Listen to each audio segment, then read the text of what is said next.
Welcome to Codex History of Video Games. I'm Mike Coletta. My name's Tyler Osby. And today, it's a very special day. I'm very excited about this interview. We have Jesper Juul with us to talk about the book Too Much Fun, The 5 Lives of the Commodore 64 Computer. And I am so excited. The book comes out December 10th, correct?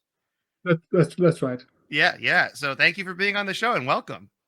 Thank you. Nice to meet you, Mike and Tyler. Yeah, nice to meet you too. So we're just kind of going to dive right in because the first question I have is kind of like, I feel like one of the big questions that I'm glad you addressed in the book, which is PC games were largely ignored in video game history, especially in the United States. Yeah. And they were so big in Europe. Why do you think it was ignored? Well, the thing is like, so history often becomes this kind of simplification, right? There's a default story that people start telling, and then it's just always easier to tell that story. And then whenever you have to counter that story, people think you're kind of weird or what? And so what happened was that in the US, even though there's all of this kind of home computer and PC games, and big companies like Electronic Arts actually started out and did that for a very long period of time, everything kind of became this kind of default story about sort of Nintendo rescuing the video game industry after the crash, right? And so then when you go back and look at it, well, actually it's true. Especially Atari went down, and there were perhaps too many consoles being made. But like the PC and home computer kind of game industry kind of was perfectly fine after that, right? But still, this is just always the kind of default story you want to tell about kind of early video games and video games in the 80s and 90s. And so then people just sort of kind of forgot to talk much about PC games and home computer games, which is sort of weird, right? If you go back and look at like magazines, there's lots of discussion on that, right? And I said, lots of big companies came out of kind of PC and home computer games. And obviously, the kind of thing that everybody would celebrate about console games is kind of, this kind of quality seal, explaining how that this kind of game had been approved by QA, etc., was also something that kind of narrowed what kind of stuff could be done. So a lot of the kind of really wild stuff actually happened on kind of home computers and PCs, right? Yeah. Well, also, it's interesting too, because you mentioned with PC history, there's kind of the Commodore's really forgotten. Like it's really focusing on like Bill Gates and Steve Jobs and Apple and Microsoft. And why is that kind of the same reasoning you think too, that they just became this one narrative? I mean, I think this guy who wrote about Commodore, Brian Bagnall, he pointed out some of this out first, that there was this kind of simplification. There were all these kind of books about kind of the home computer or the computer industry. A lot of this was written by people working in kind of California. And then over time, initially at least, you would have like a Radio Shack and perhaps Commodore and Apple and Microsoft and IBM. And then like over time, eventually you got these movies like Pirates of Silicon Valley, where it just became like Steve Jobs versus Bill Gates, right? And that sort of like then that sort of became the history. And then like, of course, for a long period of time, you had this whole PC versus Mac. So this was kind of an easy way to understand kind of computer history. And so that's what people were talking about. And if you had to talk about other computers, it was kind of weird, right? It's just easier to have these like two characters that who were both alive at the time, right? Yeah. And whose kind of presence was very clearly felt, right? And so that's I think that's the reason, really. And then when you go back again and look at like what was written, there's all this kind of other stuff. So one of the examples I have is that in 1985, Mad Magazine did this Computer President of the Year kind of spoof, right? And that was not about Gates or Jobs. It was about Commodore, right? Because that, like in 1985, that was like perhaps like at least one of the biggest kind of companies who were making computers for the home, right? And that just kind of gets washed away with all these kind of television specials and kind of easy stories.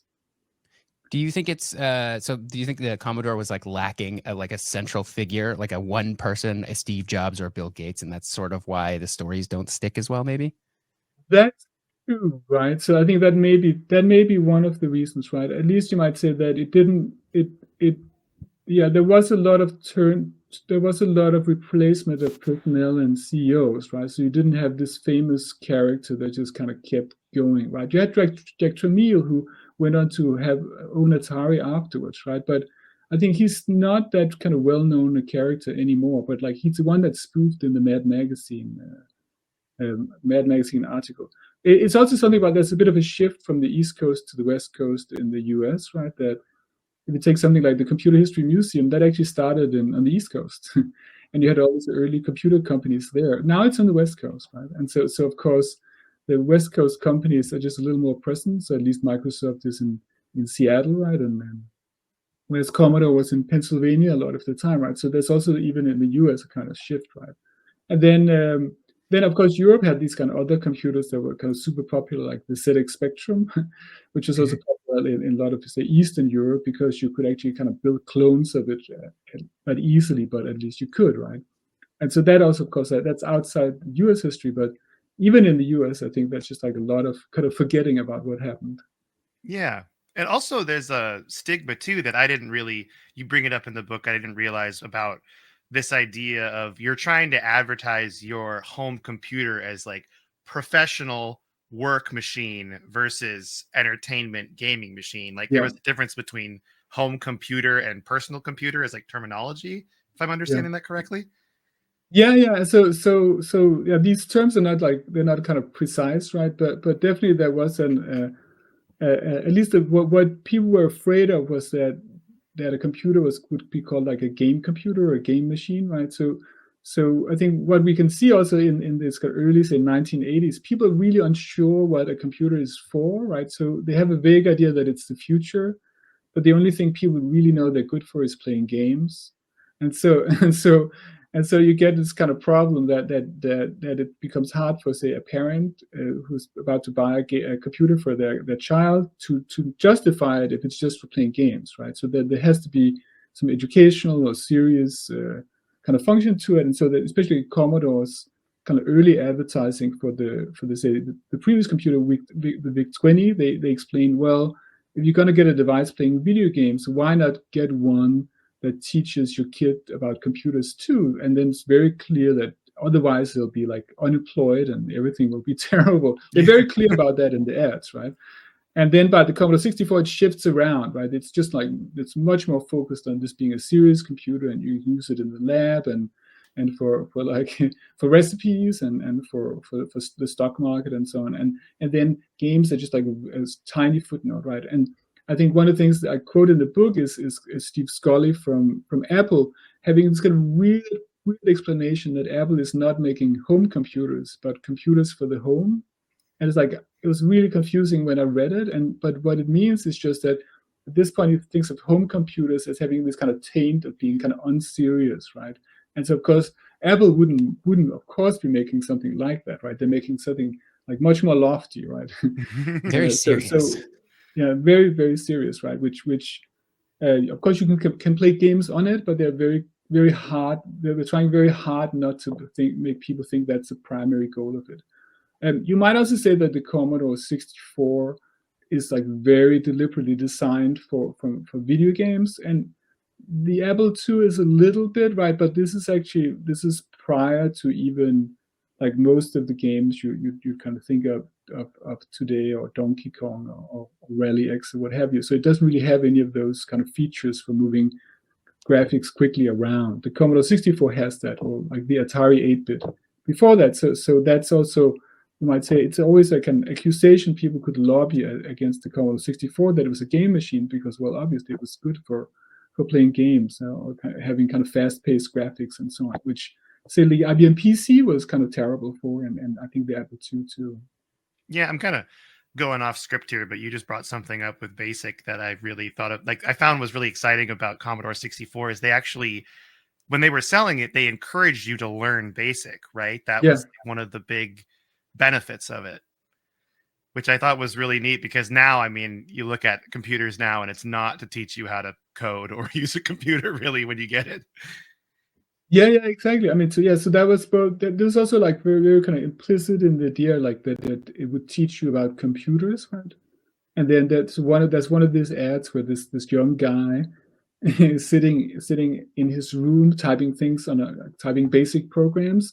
And then the fun thing, there's a stack of printouts. And I think, as I said, at this point in time, like if you can also look at other ads, like programmers had stacks of printed out paper in at that time. That's what it kind of meant, right? Yeah. And it was kind of super. It doesn't make any sense anymore, but that was clear then.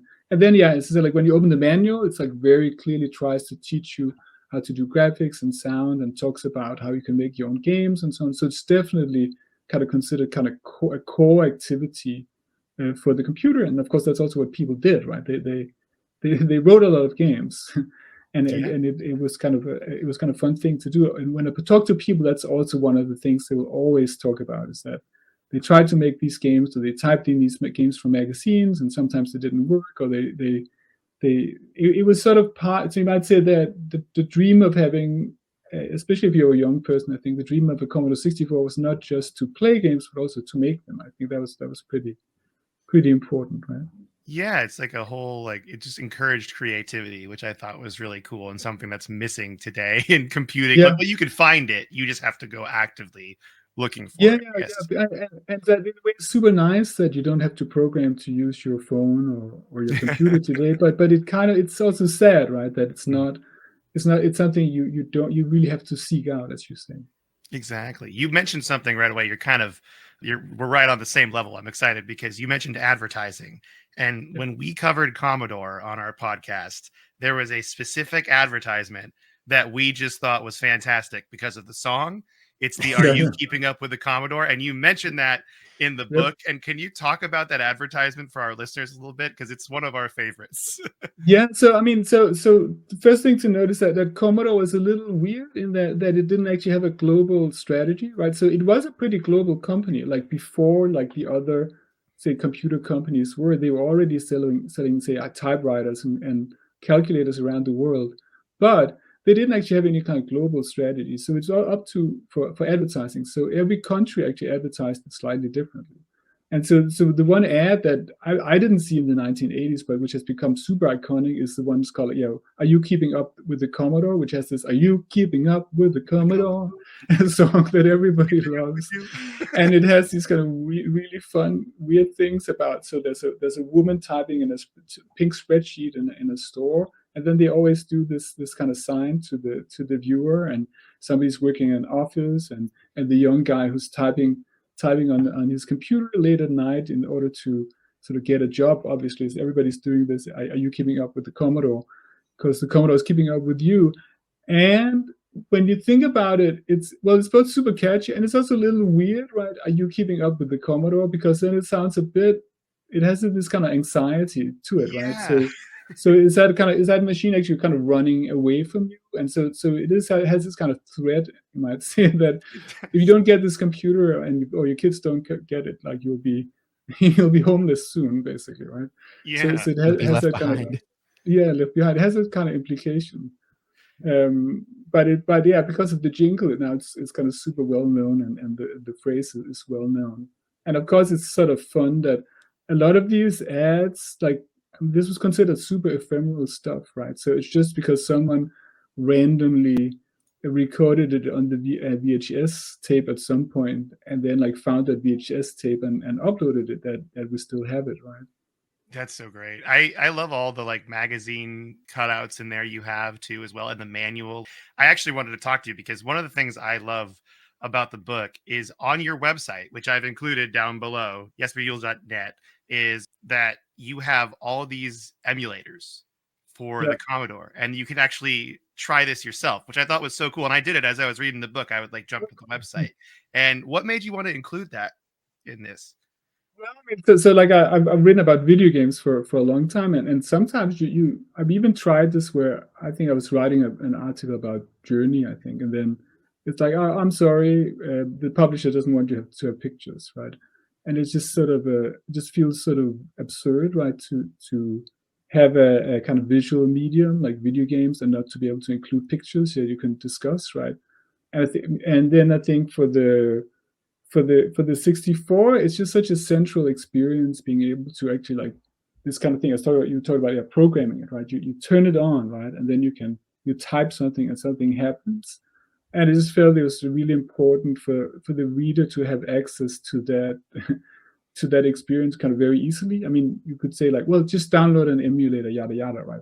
People could do that, right? But it was just very nice to be able to include that directly. So there's like kind of every chapter has a link to the specific examples for that chapter, and it's also where you have some of those advertisement videos and so on. I mean, it's just such a central thing, and you can also, when I talk to people who had the machine back in the day, you can see it's such a tangible kind of visceral physical experience. Like, yeah, you have the machine, you sit down, you type, and then you type your name and it fills the screen with your name, and it's like, wow, like this machine did all this kind of work for you. And so yeah, to make that kind of accessible to users was just super important to me.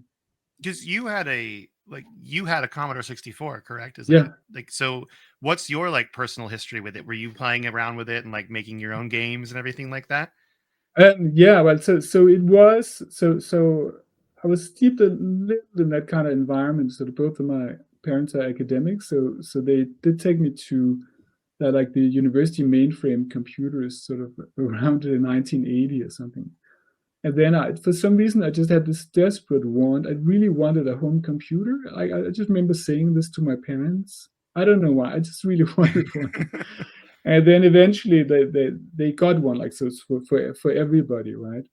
Um, and I just remember, I guess it was also pre-internet, just this intense feeling that I would be able to do anything, right? I could do everything, and I could just keep going, and I could do things as hard as I wanted. And just like remember this kind of that feeling of kind of infinity with a computer, right? And then, of course, this was connected to our family TV, so there's like some turn taking involved and so on. And even like the first few days, we didn't have a floppy disk drive, so even the tape decks were actually sold out. So the first few weeks, we couldn't actually save anything. So I'd Classic write, story. I'd write these programs on the screen and then like write them down in a little notebook. And so that was the beginning, right? And then that thing had like these kind of classic. The manual had these kind of classic games like the guessing game, the guess a number, which is like has a very old history of that game, right?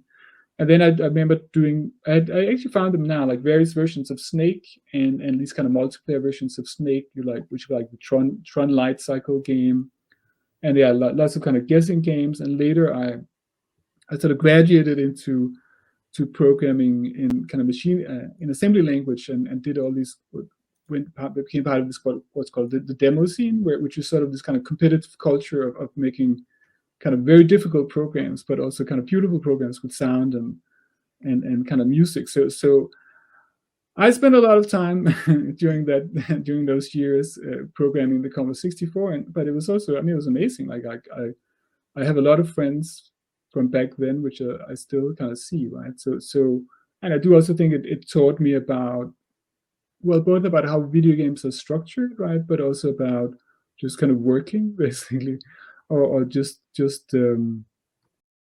I guess probably also gave me what we call a kind of hacker attitude. This feeling that, well, it might say this in the manual, but perhaps we could do something else. I think that's that's been important to me. It's also the reason why I think most of my kind of professional life, I'm a kind of video game theorist, right? I write about video games, and so I think my angle to this has always been a bit that, well, I mean, I have a kind of degree in literature, but I can also program, so I can talk a bit about, if you have this piece of programming, like what does it actually mean, how you're experiencing it, and so on. So I can talk about these kind of technical issues from the point of view of a kind of player or designer, right? And so that's, yeah. I don't know what I would be doing if I didn't have that machine. That's great. Yeah, you can jump between the both worlds of literature and like tech too, and go back and forth. That's Yeah, fantastic. So you actually just mentioned something that I'm kind of fascinated with this, and I don't know how much our listeners really know about it, but the idea that you would go to the store and buy a book or a magazine, and there would be a program in it that you would write yourself on your computer. Could you just yeah. explain that process and how big that was at the time? Yeah. So I think it's important to understand that some distribution methods were just really different, right? So you didn't have the internet, and you barely had these, especially in Europe, you didn't really have these BBSs where you could call up, and so the you were kind of piggybacking on existing distribution methods, and one distribution method you had were kind of books and magazines, right? And so one way that you'd often get kind of programs, and especially in the beginning, was that magazines would have free programs that you could type in, right? And then they would just often be like really long, like 10 or 20 pages of just this very dense text that you have to type in yourself. And obviously, usually it didn't work in the beginning, and it was kind of terrible. But you would also learn to program from that, right? You got a sense of like how the program was structured, and then you also had things that there were like kind of word processors and music editors and so on that came with that, right? With these kind of magazines. And then you also had kind of entire books with, say, programs in BASIC where you could type in all these little games and so on. So that was the way you could distribute this kind of things, right? And then so that was important for a long period of time. And I think when you talk to people, that's also like one of the central early kind of experiences. It should be said that I should actually say, I think now I have I do have like one of my Commodore 64 postcards. I just turn it around Very here. cool. Yeah, so I think Yeah. it's blurring it, but It's blowing up, but it's showing up a little bit when it's like out of frame. Yeah, you yeah, kind of inspired me because we talk about a lot of stuff on this podcast, and then I get really excited about it, and I was like immediately going on eBay and looking up Commodore 64. oh yeah, So. it's funny. Like you can get them pretty cheaply, right? And then you can also see one of the things you can learn. So I have a couple which are like some my original one, and right, and some I bought. So I bought secondhand. So one thing you can actually learn. So let me just see if we can do the unburst so it becomes a little easier to see. All right, so just do like this. Oh yeah. So then you can see this is like a stack of discs I got from a secondhand. And then you can say secondhand Commodore 64. And then one thing you notice as well, it has all these kind of things on the disc. So what is that? Well, all right, those are the pirated games in the disc, Oh, obviously, cool. right? I got Yeah, stacks so- of these so- looks so- just like this for my Apple II, like right here. Then you had all this kind of funny. You had this kind of funny, and this was one of the kind of tangible things that people enjoyed, right? That like if you got them when you got the disc, you could actually only kind of write. It was a one-sided disc on this floppy, and then you realized that you see. I just figured out, yeah, it's I think this side, right? Then you could actually with scissors you would cut this little hole, and that meant you could kind of use the other side as well. Oh. Yeah. So you'd like And that's physically also- alter the disc so you could use it. Yep. Yeah. That's- So that was important, but it's just also very clear when you buy these secondhand collections, right? That I don't know, 95% of the software is pirated, right? Yeah. And then and also that you might say that was one of the there's a bit of a joke, right? That when consoles came, they had this obvious flaw that you had to pay for the software, right? Well, yeah, because I mean, this is kind of the early days of this is where it like kind of all came from, right? Is this like shareware sort of idea that you would pirate games and then share them with people and actually physically trade floppy disks, which I thought was really cool. The other one thing I wanted to talk about, because I kind of wanted to dive a little bit into like more of the technical stuff here, because there's some things I didn't really understand until I read your book about how BASIC is not actually a very good gaming programming language, correct? Correct. Like, it's terrible. And then instead they used machine language. Could you explain why that's the case?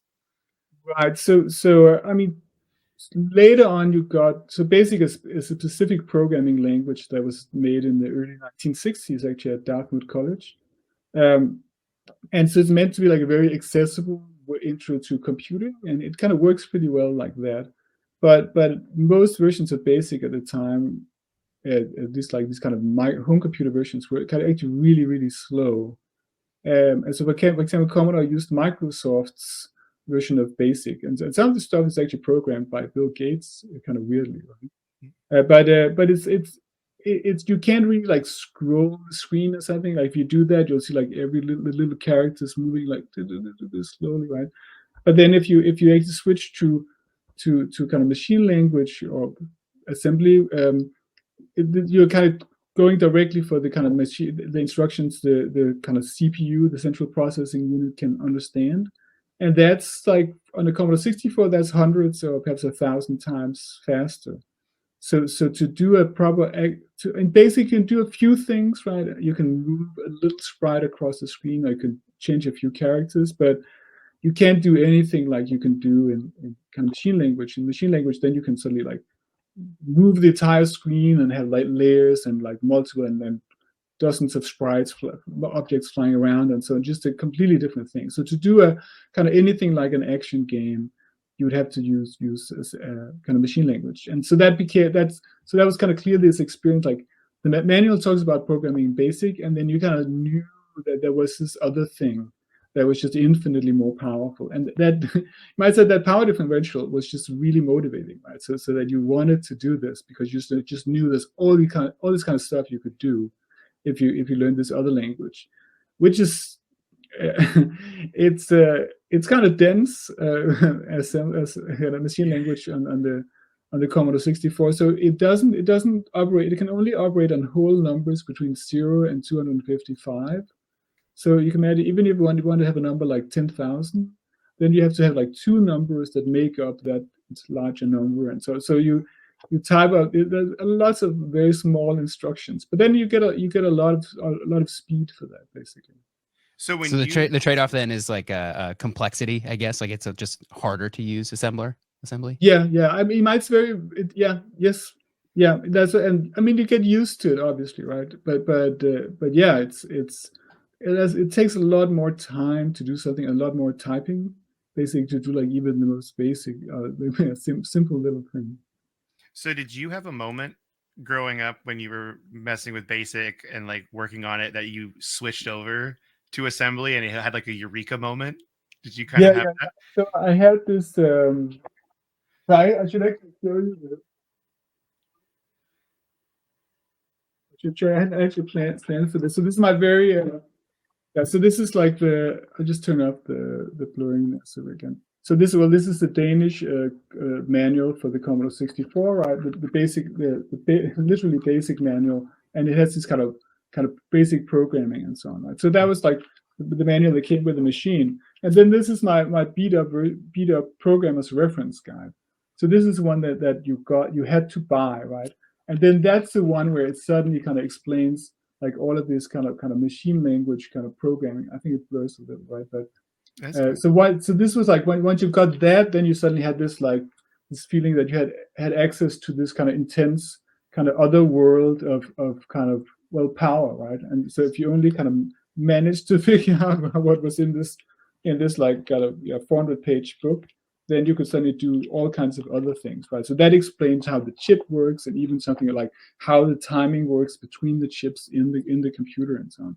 And so once you had that and started to figure out things, suddenly you could actually do like the games that, like the things like the commercial games, as long as you kind of put enough time into it, right? And then suddenly you could do like, you can fly around, a game where you fly around the world, or you have like shooting objects, and you can do music and so on. And so of course this was also a social thing. So like, I was hanging out with friends trying to figure out how all this kind of stuff worked. And so there was suddenly you felt like you were playing in the big league, even if you didn't get around to publishing those games, right? But at least you felt you had the power that these kind of rock star game designers also had. How you keep up with the Commodore. You gotta learn assembly. The Commodore. Yeah, definitely. That's how you do it. Now the Commodore is keeping up with you. That's what you did. Yes, you flipped it. It is. That's right. So that's really cool. I just love this idea. Like you said, like the hacker mentality of like you're learning things and like BASIC, but I know assembly, like that kind of like thing, Yep.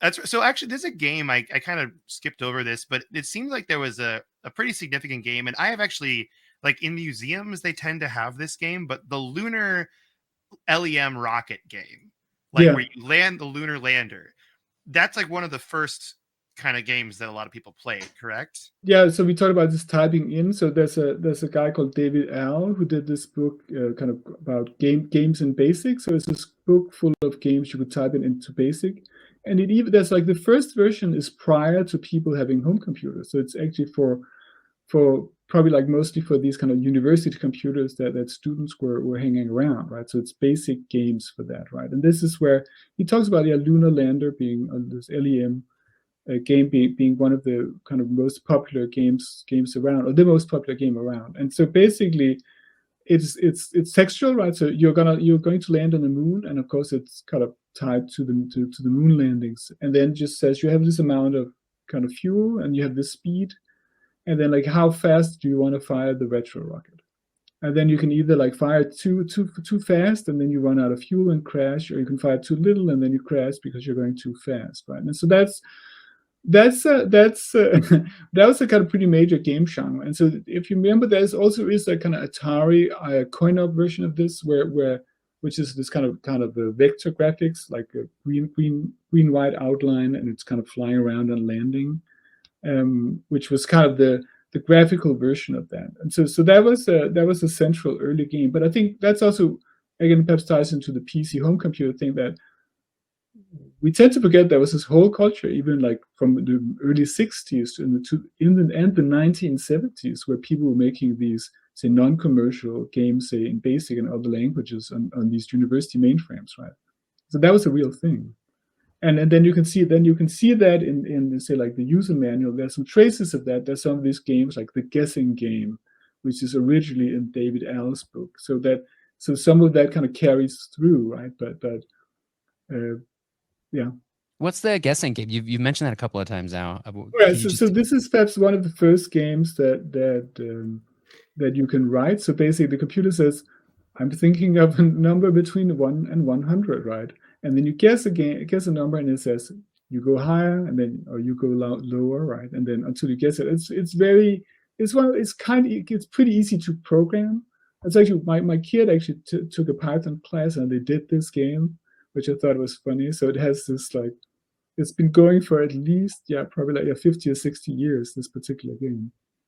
That's so cool. Yeah. It's like the same. Well, we kind of going back to what you said about the books and magazines and how they would usually be wrong. And then you kind of had to figure that out. I can't think of how many times, like doing like web development stuff, I found this like instruction and it was wrong. And then I have to figure out how to make it work. Like that process is the same. It's just like how you read it is different, which I just love. Yeah, but I guess you would say that I think the closest thing to BASIC today kind of is kind of JavaScript, HTML, right? Even though that becomes kind of too complex, but it is pretty close to the surface, right? When you're browsing the web, you can view the source and so on. So is BASIC? I mean, there are lots of different implementations of BASIC. Is it kind of a platform unto itself, where if you have a game that's written in BASIC for one platform, how portable is that to like another one? I guess I think the answer is you wish, right? So okay. That's the idea, right? But people made their own implementations, both because they just made their own, or sometimes a specific computer had specific instructions for, say, playing sound or whatever, right? So then the people made BASIC. They were complaining later on about how all these kind of dialects were kind of diverging over time. So it did become a problem, right?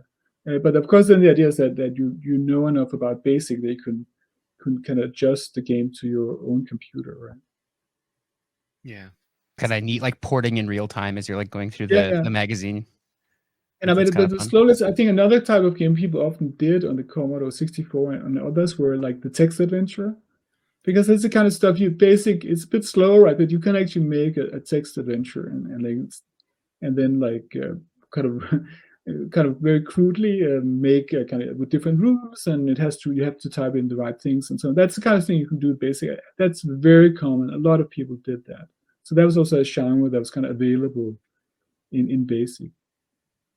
Cool. I actually wanted to kind of get into some of the different genres, because in the book you talk about you kind of go genre by genre a little bit with the big games on C60, like on Commodore 64.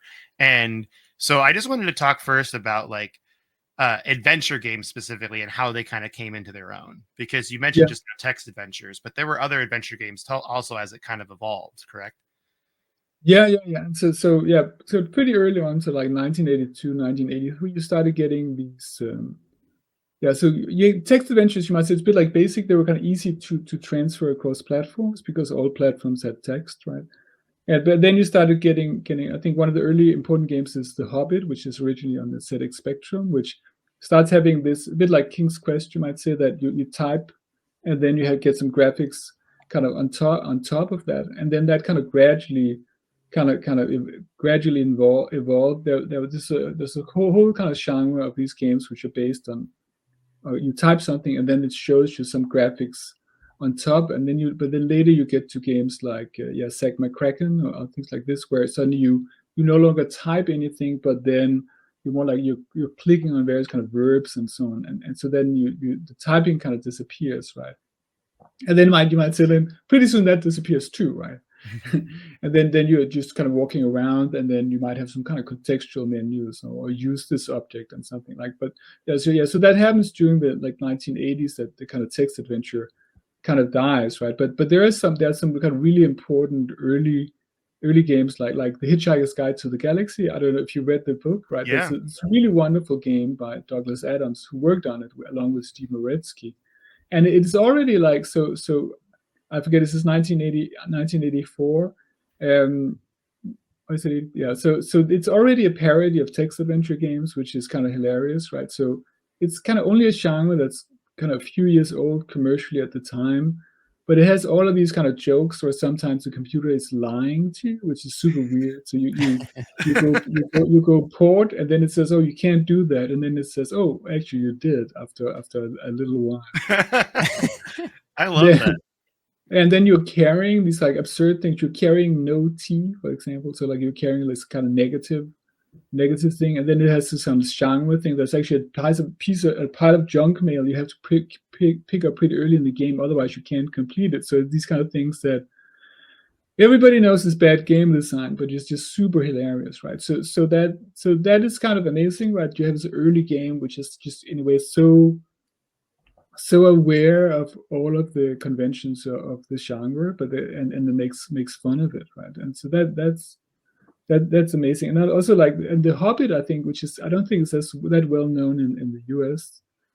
So that actually came, when you got it, it came with a copy of The Hobbit inside. This was like when Tolkien was not. I think it was like a. Tolkien was on the downturn at the time, right? So they could get the license, I guess, right?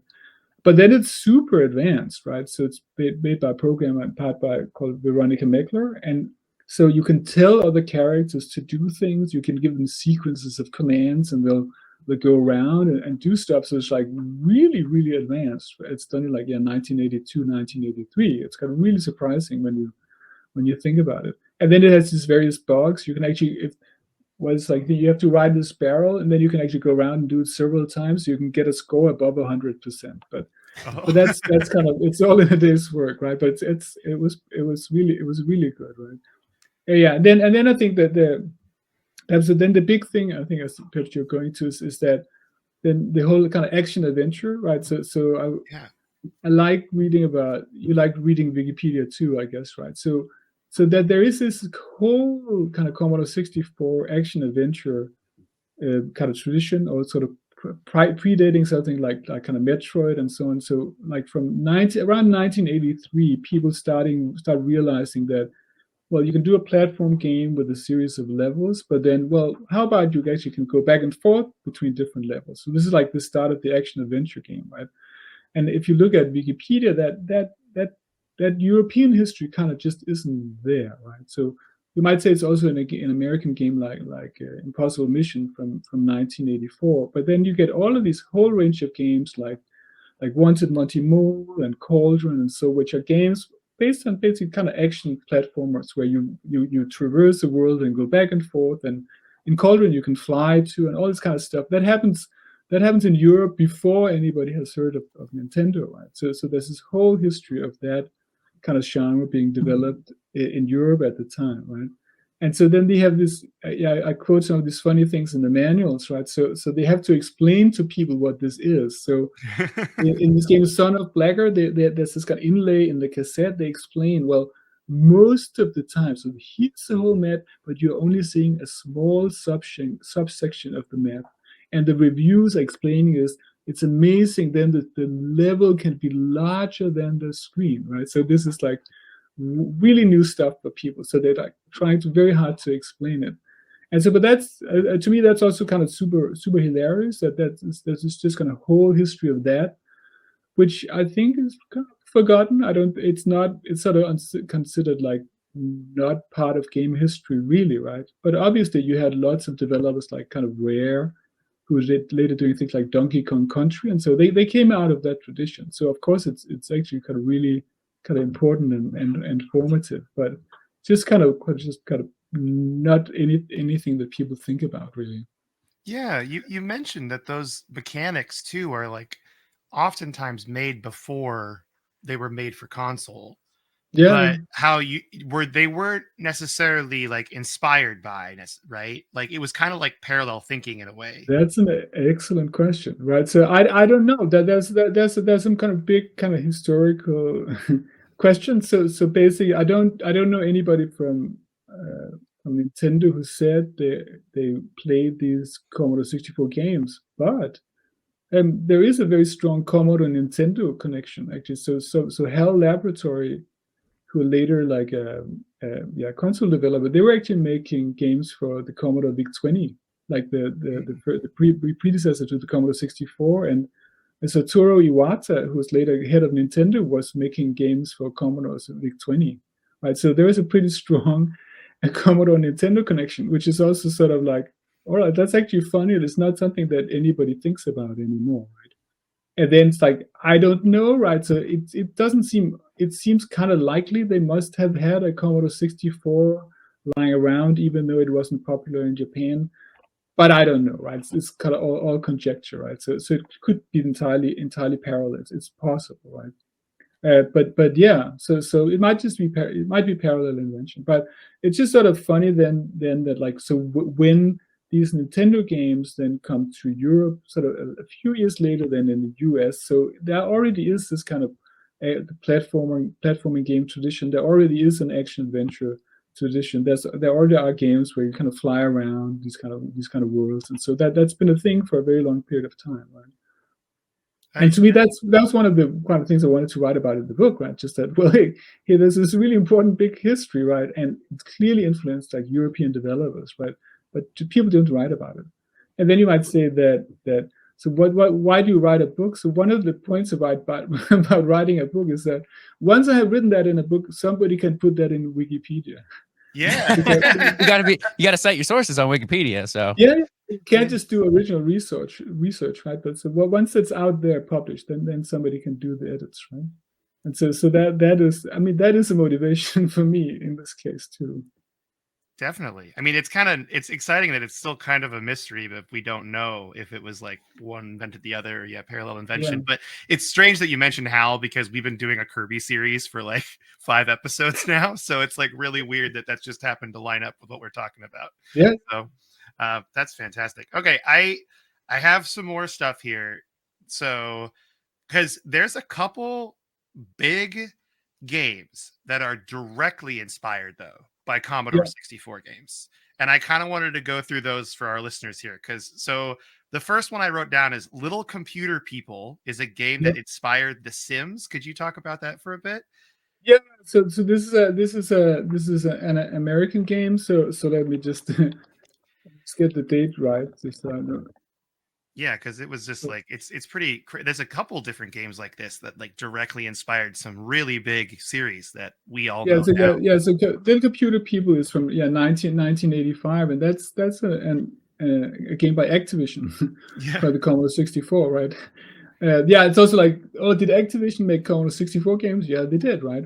And so this is like it predates The Sims, and so it has a little character that lives in a house, and just like The Sims, you can tell him to do stuff and he doesn't always do it, right? So in this case, so this is like old school game, so you actually type commands to him, but then he goes around the house and and kind of plays piano and plays with his dog and so on. And then there's this whole kind of frame that in a way you're sort of like you're kind of studying these like little computer people living in your computer. And that sort of very clearly kind of inspires things like The Sims, The Sims later, and this is kind of officially stated that this inspired The Sims, right? So you might say that that's a pretty big that's a pretty big franchise, The Yeah. Sims. Right? It comes with that, and it's very cute, this little computer people game. But it's of course it's also like a bit fallen by the wayside. People with a Commodore 64 will tell you that this was an important game, but again, like sort of forgotten, right? I think.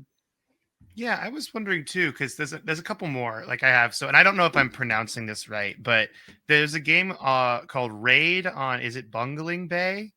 Is that how I you used to pronounce it? say Bungling, but I'm not sure. Bungling Bay, Yeah, Raid and Bungling Bay. Yeah. and that was like the big that there was an actual gameplay mechanic from that was used to help create Sim City. Yeah. So the story was that Will Wright, so like creator of Sims and SimCity, he was making a game on the Commodore 64, right? And then he looked at, well, what could the Commodore 64 do that the Apple II couldn't do, right? And the Commodore 64 has this kind of character graphics. So it's sometimes what you call tile graphics. So basically, you just find a character set. You say the world consists of these little 8x8 or 4x8 kind of units, right, which are like characters, and then you can also have you can fly, you can make a world that you can sort of fly around like very very quickly, which most other computers couldn't do at the time. And then he decided to do a game based on that, right? And so the first game was Raid on Bungling Bay, which is kind of interesting, kind of helicopter game. You're fighting this kind of empire. You're flying around. It's actually pretty kind of interesting. But then that led to Will Wright realizing that it was kind of fun editing the map, and then that sort of like that led him to making SimCity. So I don't know if you know, there's this recent book by Chaim Gingold about SimCity, which kind of documents some of that whole history. And so then there's various aspects of SimCity that just comes from that, right? That even in other versions of SimCity, they refer to these little units as characters. And the reason why there's 7 natural disasters in the first versions of SimCity is that the Commodore 64 has 8 sprites, so like these graphical objects you can move around, and one of them is a cursor, and then you have 7 left, and those become the seven disasters that are available in the first version of SimCity, right? So just SimCity is just built on the Commodore 64, and the reason it looks like, and some of the early design decisions are based on the Commodore 64 hardware, right? So Chaim's book is really good if you want to go into the details about that, and then it carries over to the source code for some of the kind of earlier versions on other platforms. That's good. I'm very interested in that book. Yeah, we haven't covered SimCity yet. I don't think we've covered that really, so that's exciting. Okay, the last one that I want to talk about, and this might be the biggest surprise for me, was there was a game called Siren City, and that essentially is what a lot of people think influenced Grand Theft Auto. Yeah, and so you might say this is so Siren City is kind of top down kind of game where you're a cop in a city, right? And there are criminals and you go around, and it's kind of weird. It's actually not a great game, but it has this kind of weird, it has this kind of funny semi kind of open world. You go around, you catch people and so on. And so that's like, no, that's actually funny. Isn't this a bit like Grand Theft Auto? And then it turns out actually one of the developers of GTA, like Steve Hammond, he talks about this in a blog post that certainly at the time they were playing kind of Siren City. So this was something that I'm also like, I don't want to say that GTA is based on Siren City, but at least so that was like one of the things that was kind of in the water. They were playing this game, and then they'd made a game with this sort of top-down view, kind of cops and criminals in this kind of city, right? So it definitely is one of the inspirations for GTA, and yeah, so that in a way is funny in itself, but it's also, you might say that there are a lot of these kind of open world games on the Commodore 64. So there's Elite, which is like, there's a newer version of that.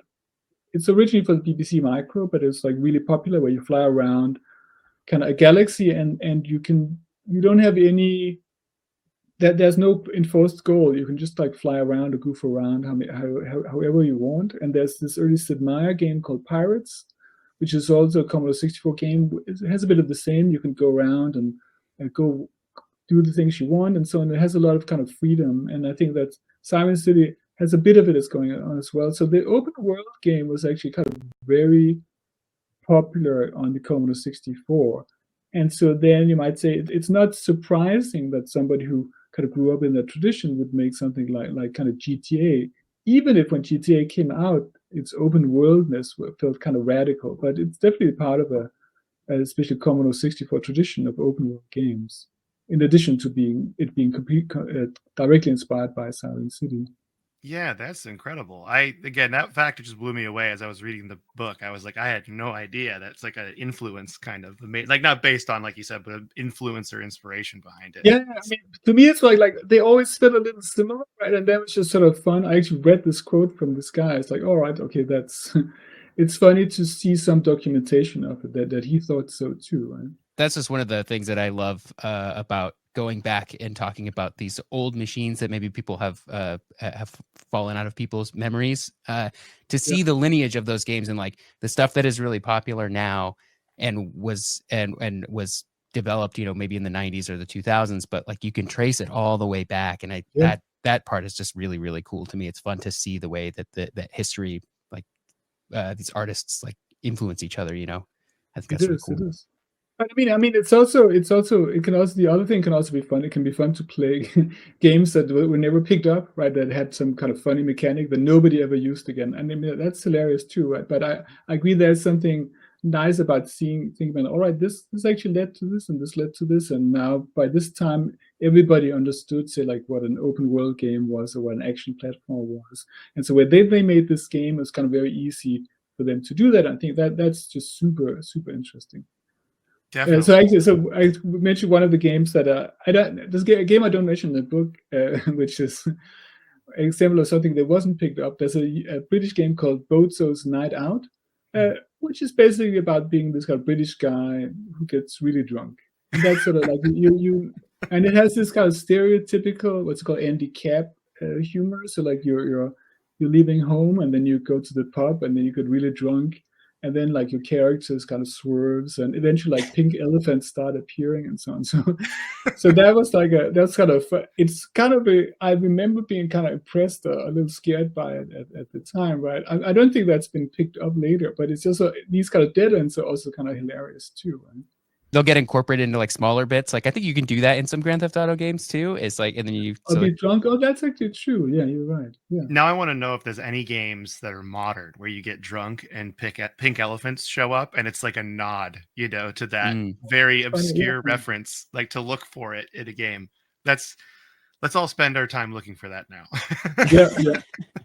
Well, this was amazing. I mean, I have more questions, but we're kind of running out of time. But I wanted to kind of sum this up here because you talk about it's the 5 lives of the Commodore 64. Could you explain your inspiration behind like the 5 lives specifically and like why you chose to talk about it in this way? Yeah, so one thing that's kind of weird about the Commodore 64 was like, you remember like the VIC-20 had come out in 1980, right? And the Commodore 64 replacing the VIC-20 in 1982, right? So you might say the assumed lifespan of a computer was pretty short at the time, right? And the Commodore Amiga came out in 1985. So in a way, I think like it was sort of meant to be, it looked like the Commodore 64 would live for a very short period of time, right? But this was actually produced until when Commodore went bankrupt in 1984. So like from 1982 to 1994, like Commodore 64s were being built, right? And then still today, like people, like with other retro computers, are still kind of using it. There's a definite like an uptick in the number of demos being made. You can buy commercial games. There's somebody did a new operating system called the C64 OS, and I think that was kind of fascinating to me. Like, so what is that actually about? Like, how can so many people use the same machine that was never upgraded, right? So that's also pretty central. Commodore never made it faster or upgraded the graphics or anything like that, like for 12 years. And it's kind of super absurd, right? It's also what makes it kind of nice now, right? You know what it can do, right? there's a stability to it. And then I was trying to figure out, well, how does it actually change? So what are people actually thinking about the computer at different points in time? And I use this idea of the imaginary, so that you imagine your device, your technology, to be different things at different times, right? So when you pick up your VR headset, you, at least in the beginning, you're imagining you're a part of this kind of future lone mower man, the metaverse, whatever, right? So these are all these kind of ideas or fantasies about technology, right? And then I talked about then the ideas for the Commodore 64. I'm saying it kind of goes through 5 lives, right? Which is also why it lived so long. And the first one is this kind of serious computer where you learn basic and you do your accounting and so on. And then the second life is sort of like the game computer, where like after a while you have enough games, then all right, by now a lot of people see it as a game computer. It gets sold as such, like you can get, especially in the Europe, you can get bundles, say like the Commodore 64 Batman pack, for example. And then after that, the third life is this kind of underground demo scene computer, where perhaps you're doing software piracy, or perhaps you're meeting up with your friends, kind of competing to do these kind of weird technical tricks. So most of which are not really kind of meant to be possible on the computer, and that you have this whole feeling of kind of using or hacking, if you will, like using the computer in ways not intended, right? And then the fourth life is when the computer starts to feel old. So there's right about all these situations where you have, say, a Commodore Amiga game like Lemmings or like Defender of the Crown, and then the people are then anxiously awaiting a Commodore 64 version of that game, and then hoping that it's good. And then everybody, they know it's not as good as the Amiga version, but it's kind of surprisingly good, right? So this whole kind of worry about the computer kind of falling behind. And this is where you get a graphical interface called GEOS for the Commodore 64, and you can control it with a mouse. It's kind of slow, but it works, right? And then the fifth life is when that ceases to be a problem, right? So at one point, I think perhaps 10, like in the early 2000s or something, it switches, right? Then it doesn't matter anymore. Like, this is an old computer, but now it becomes kind of retro. It's a retro platform. And then if in the fourth life you're trying to hide the limitations of the computer, then in the fifth life you're kind of celebrating it. So now it's really awesome that the computer has this kind of chunky graphics, for example. And like in the beginning, like for a long period of time, everybody was trying to hide this default kind of light blue and dark blue kind of interface. You always wanted something else. And now it's kind of amazing. Everybody loves to see the dark blue and the light blue colors, right? And you love to see these original kind of chunky character graphics. And so then that shifted. So I think that's where we're in now. I call this like the fifth life, the eternal Commodore 64 style. So now it's okay that it's limited, but you just kind of want to play around with its limitations now. Those are kind of just cool limitations now, like a style, right? Now it's like an aesthetic unto itself, where yes, the limitations are the art. Yeah, and then like prior to that, they were terrible, right? Like, people were like embarrassed that their computer had these limitations, so now they're awesome, right? And I mean, it happens to a lot of technology that way, but I think that's perhaps my explanation for why it could sort of live so long, right? Because it was sort of imagined to be like many different things at different times, right? Yeah, it's a fascinating book. I recommend it to everyone. I'm just going to say the book title again now that we're kind of like wrapping up here, but it's called Too Much Fun: The 5 Lives of the Commodore 64 Computer, and it comes out December 10th. And I recommend it to everyone. Real quick, we're going to do the what you've been playing segment. So do you have any games that you've been playing lately? Yeah, so I've been I did some research. So it's actually funny. I thought I should be playing this kind of really weird Miner 2049er, which is like a 1981 Atari 8-bit game. So it's one of those that's kind of way too hard unless you put in days. You're not gonna kind of complete it or get super far. So in that way, it's not. it's a very old school kind of gaming experience. Then I've been with one of my kids. I've been playing It Takes Two. This kind of co-op game. Oh, I love It Takes Two. Yeah, no, that's really amazing. And I think that's also you might say that's a different thing. That's kind of modern game design to some extent, but it has this kind of wonderful kind of elaborated kind of co-op stuff going on. And then I finally also with a kid managed to beat Guacamelee, like after we've been Guacamelee is so good. We've been stuck. I think we got stuck like 2 years ago, and then a few weeks back we picked it up again. And then either I got better or he got better. I think he got better, right? and then suddenly we could beat the boss that we've been kind of completely That game stuck in. it gets kind of hard. The It Guacamelee gets game, kind of yeah, hard. it gets kind of hard because I remember playing it and I was like, I had to do the thing where you play the boss and then I lose a bunch and then I walk away because it's like a video game thing. You gotta walk away, and then if you come back like year later or like days later, it's like you can Yeah. now beat the boss first try. It's like that kind of thing.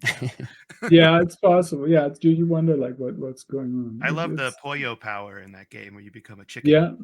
No, it's really wonderful. Like very kind of elaborate. All these kind of combo systems and so on. Yeah, I think that's the main stuff. I don't know. Sometimes I play Polytopia on my phone. Mm-hmm. And then so it's also my job. I teach game design, right? So I play a lot of student projects and that's so on. fun. And then so the students are sort of you might say they're my kind of advertising in game design. I don't have a lot of time for making games myself, but I can do a lot of supervision and give good advice. So that Yeah. I think that helps. That's exciting. That's fantastic. Tyler, what you been playing this week? This week, well, mostly what I've been playing is what you've been playing because I've been watching you play Metal Gear Solid 4. Yeah, I beat Metal Gear Solid 3 and now we're on to 4. So yeah, and I was kind of in parallel playing at the same time watching you play Metal Gear Solid 4. I've been playing the original Metal Gear for the MSX, which is it's a game from a long time ago, and it feels like it because there's so much like stuff that's just you're just meant to sort of explore and figure things out for yourself. But if you're like me and you're just like trying to get through to see the storyline, you're like, how would I have ever figured this stuff out on my own? You know, and I think you're sort of meant to flail around for a while, which I just didn't have the patience for. But that's kind of it. Yeah, that's it. Mostly just been watching you play Metal Gear Solid 4. I mean, there's even a bit of that in Metal Gear Solid 4 though. Like the vamp boss fight. Like how would I know I'm supposed to syringe the guy to make his like regeneration powers go away? Like how would you figure that out without just like I guess really listening to the story and being like, I guess I'm gonna try this or I'm gonna try this. Or Yeah, I'm gonna try maybe this. somebody will tell you on the codec if you call them or something. Yeah, that's probably what I mean. I don't really use the codec as much as I should. But I mean, that's also a fun point. Like a lot of these early, like the MSX game, like so that was also pre-internet, right? So you couldn't look up kind of walkthroughs and so on. So then magazines would have kind of tips and sometimes like maps of a game and so on. And like for some platforms like the C64, you'd have a lot of these kind of pokes, which are basically the type of little command in BASIC which would modify the program, right? So one of the things I talk about is that this idea that like how to figure out how to get infinite lives or walk through monsters in a game, and so that was a big part of it. And so that's why you could often play these games which is way too hard, right? Yeah. Oh yeah, and then you just have to figure out. Part of it is figuring out how to cheat so that you can actually finish the game. Mm-hmm. I love that. Well, this was super fun, Jesper. We're really happy to have you because, like, okay, so this is the part where I get to nerd out a little bit because I took a rhetoric of video games class in college, and I still have your book half real. Awesome. Yeah. So when I heard about doing an interview with you, I got really excited because I still have this book. It even has the receipt from the bookstore as the bookmark still in it too. So there you go. It's my college bookstore. But this has been a dream come true, and it's great to have you on here. And again, I'm going to mention the book comes out December 10th. It's too much fun. The 5 Lives of the Commodore 64 Computer. And do you have any like place on the internet you want people to find you or look up your stuff? Yeah, so my homepage is jesperjuul.net, jesperjuul.net, and the book in case is my /C64, right? So where you can both find more about the book and find all these kind of examples, some of the ads we talked about, and you can type in kind of small basic programs and so on. So that'll be my main thing. I'm also on kind of Twitter and Blue Sky and LinkedIn and what have you.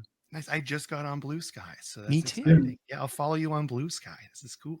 Awesome. Well, thank you so much for listening, everyone, today, and thank you again for being here, Jesper. It's been fantastic. And as always, if you want to get a hold of us, codexhistorypodcast@gmail.com is our email address, or go to codexpodcast.net. That's got all our links to our Discord and everything.